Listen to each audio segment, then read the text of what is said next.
सुप्रभात। कल्ह पाण सिंधी अदब जी माइनास लेखिका प्रोफेसर पोपटी हीरानंदाणीअ जो सिंधी साहित्य जी कहाणीअ जे क्षेत्र में कहिड़ो योगदान आहे उन जे बारे में पाण ॼाण हासिल कईसीं। अॼु प्रोफेसर पोपटी हीरानंदाणीअ सिंधी साहित्य जे ॿियनि सिंफ़ुनि नाटक, नाविल, मज़मून में कहिड़ो योगदान ॾिनो आहे उन जे बारे में ज़िक्र कंदासीं।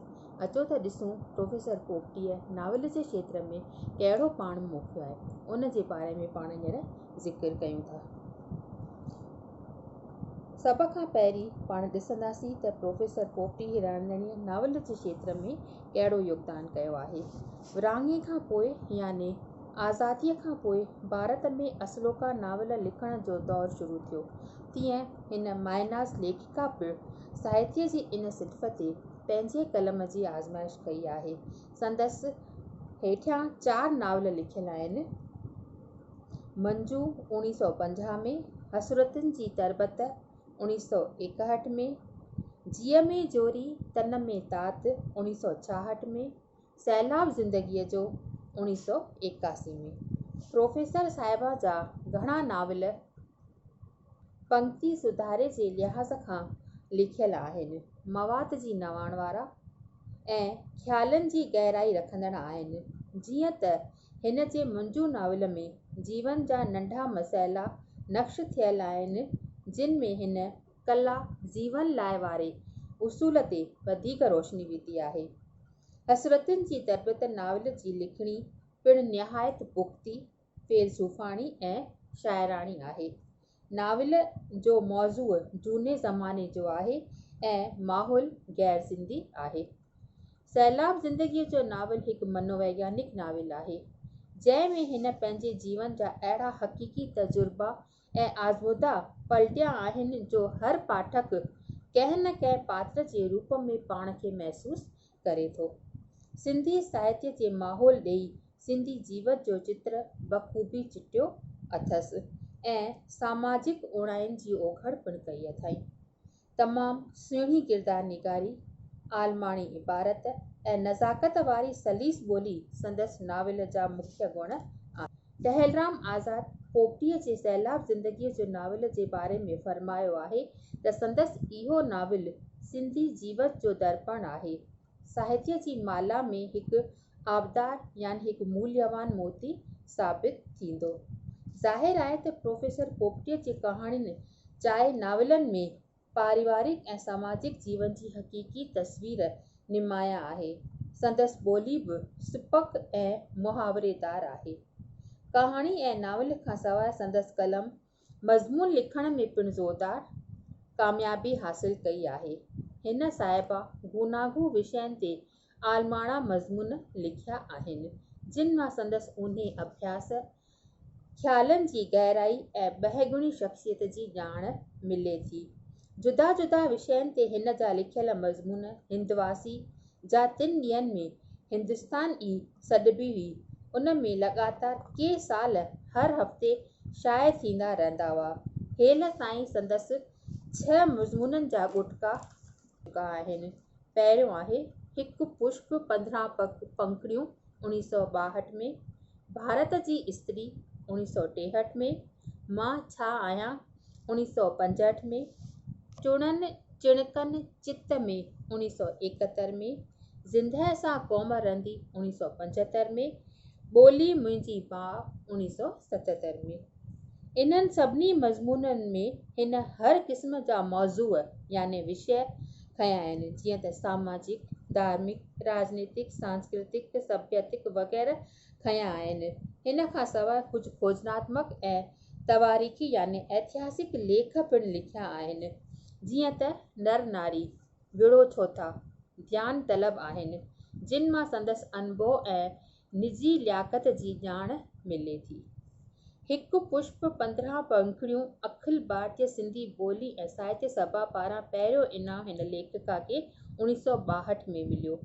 ॿियो इनाम साधू वासवाणी विशन पारां उन खां पोइ सन 1981 में संदसि शेवाउनि जो क़दुरु कंदे अखिल भारतीय सिंधी ॿोली ऐं साहित्य सभा पारां आम अॻियां हिन साहिबा जो सम्मान कयो वियो। प्रोफेसर मलकाणीअ हिन लाइ लिखियो आहे त प्रोफेसर पोपटी भारत में थोरनि सालनि जे अंदरि ई साहित्य जे घणनि ई शाख़ाउनि में शोहरत याने मशहूरी हासिल कई आहे। संदसि मज़मून इख़लाक़ी, पंक्ति, धर्मी ऐं तवारीख़ी मतिलब त हर विषय ते लिखियल आहिनि। सन 1981 में संदसि शाहकार किताब मुंहिंजे हयातीअ जा सोना रोपा वर्क शाये थियो, जंहिं में संदसि जीवनी ॾिनल आहे। इन शाहकार किताब ते खेसि साहित्य अकादमीअ पारां सन 1982 में इनाम अता कयो वियो। हिन किताब में प्रोफेसर साहिबा पंहिंजे जीवन गीता जे अध्यायन वांगुरु अलॻि अलॻि सिरनि सां चिटे लिखी आहे। हिन जीवनीअ में हिंद ऐं सिंध में रहंदड़नि जी रहणी कहणी, उन्हनि जी रीतियुनि रस्मुनि जा चित्र चिटिया आहिनि, जंहिं मां सिंधी समाज जे बदिलजंदड़ क़दुरनि ऐं तहज़ीब जी ॼाण मिले थी। हिन किताब में लेखिका पंहिंजे घरू जीवन, स्कूली जीवन, मास्तरी ऐं प्रोफेसरीअ जा आज़मूदा, सामाजिक जीवन, तहक़ीक़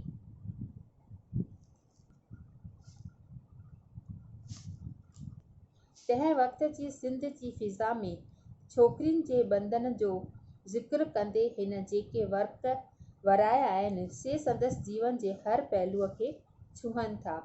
कहाणी, नाविल, मज़मून, कलम हलाइण खां पोइ नसर जी बाक़ी हिकु सिन्फ़ नाटक ते बि हिन कलम आज़माइश कई आहे।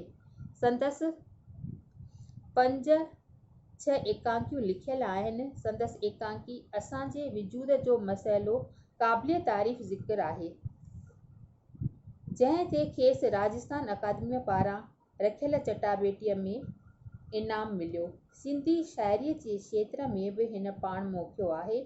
रूह संदी रुञ संदसि कविताउनि जो संग्रह आहे। सिंधी साहित्य जी झलक ऐं भाषा शास्त्र जहिड़नि ख़ुश्क विषयनि ते बि प्रोफेसर पोपटी हीरानंदाणीअ कई किताब लिखिया आहिनि। प्रोफेसर पोपटीअ के किताब तर्जुमो पिणु कया आहिनि, जे हिंदू धर्म जी फ़िलॉसफ़ीअ सां वाबस्त आहिनि। हिन 31 सालनि जो साहित्यक ज़ख़ीरो गॾु करे हिस्ट्री ऑफ सिंधी लिटरेचर अंग्रेज़ीअ में छपाए पधिरो कयो आहे ऐं इतिहास जे सिलसिले खे मुकमिल करण जी कोशिश कई आहे। इन जो इहो क़दम तमामु घणो क़ाबिले तारीफ़ आहे। प्रोफेसर साहिबा जो अक़ीदो याने विश्वास आहे त ततीअ थधीअ काह नाहे वेल विहण जी, यानी गर्मी या सीउ असांखे संघर्ष करिणो ई आहे। गर्मी हुजे या सीउ असांखे लगातार संघर्ष करिणो ई आहे। हथ ॿधी विहण सां को बि कमु रास न थींदो। इहो ई सबबु आहे जो संदसि रचनाउनि जे सिंधी साहित्य में लगातार इज़ाफ़ो थींदो रहियो आहे। संदसि रचनाऊं कूंज, रचना, हिंदवासी ऐं झूलेलाल मैगज़ीन जहिड़नि रसालनि ऐं अख़बारुनि में शाया थींदियूं रहियूं आहिनि। ज़ाहिर आहे त प्रोफेसर पोपटी हीरानंदाणीअ जी शख़्सियत अनोखी आहे। हूअ रिलणी, मिलणी, हसमुख, फसीह ज़बान, खिलमुख सुभाउ वारी, हमदर्दाने नूंहं में वहिंवार कंदड़ हिकु आला शख़्सियत आहे। ग़म या दुख हिन जे जीवन खां परे आहे। सिंधियत जो सॾु ओताइण में हूअ हरदम तयारु आहे। अहिड़ी अज़ीम ऐं आला शख़्सियत ते सिंधी जातीअ खे फ़ख़्रु आहे। जेसी सिंधी साहित्य ज़िंदा आहे तेसी संदसि कलम साहित्य शेवाऊं कंदो रहंदो ऐं हिन जी जेकियूं शेवाऊं आहिनि उहे सिंधी साहित्यक शेवाऊं रोशन मीनार बणिजी हर साहित्य प्रेमीअ खे रोशन कंदियूं रहंदियूं ऐं असांजी राह रोशन कंदियूं रहंदियूं। धन्यवाद।